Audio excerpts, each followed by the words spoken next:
j'ai une prophétie sur ma vie. Mais le diable n'est pas impressionné par les prophéties sur ta vie et cela ne peut pas intimider les démons. Car recevoir une prophétie ne détermine pas son accomplissement.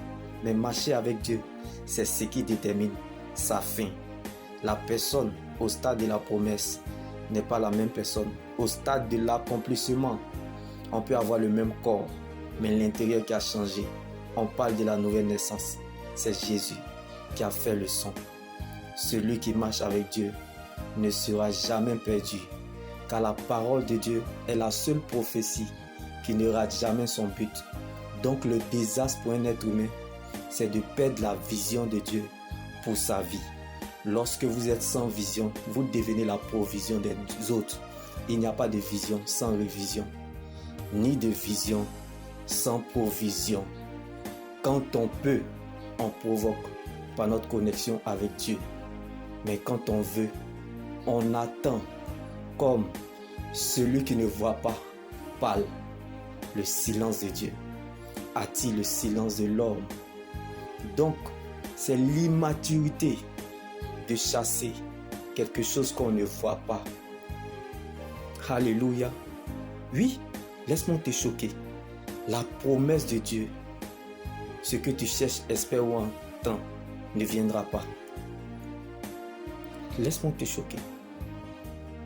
Car elle est en toi. Donc, bien-aimé, la promesse en toi ne rentrera pas au Père sans avoir accompli sa mission sur la terre. Ce qui t'est destiné ne t'échappera jamais. Mais ce qui t'échappe aujourd'hui n'était pas destiné. Ce n'est pas de pleurer sur son sort, mais d'aller chercher ce qui t'appartient. Jésus, sa présence dans notre vie, est la chose la plus importante que Dieu donne à une personne. Donc, vaut mieux, bien-aimé, adorer Dieu pour ce qu'il est que de passer son temps inutilement à chasser les démons qui sont au service de Dieu.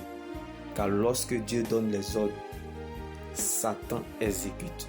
Les anges sont en action et la terre tôt ou tard suivra son cours. Donc devant mes problèmes, je les oppose à mon Dieu.